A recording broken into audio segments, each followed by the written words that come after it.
what is the most important thing you've learned from your marriage to each other?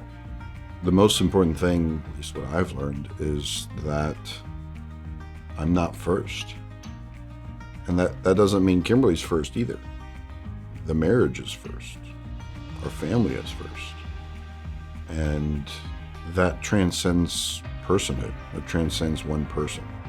It's a hard question. I'm just sitting here thinking the most important thing, I don't know that I could narrow it down to just one, but I will say that marriage has taught me in action what true love is, and that it's not always a feeling.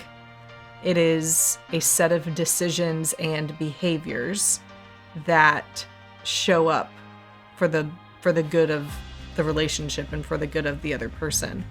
You know, as a Christian, I know love because of God, but it can sometimes be difficult because the relationship with God is different than every other relationship. And to me, it's the most important, but it's in my marriage relationship that I actually understand more about how God loves us.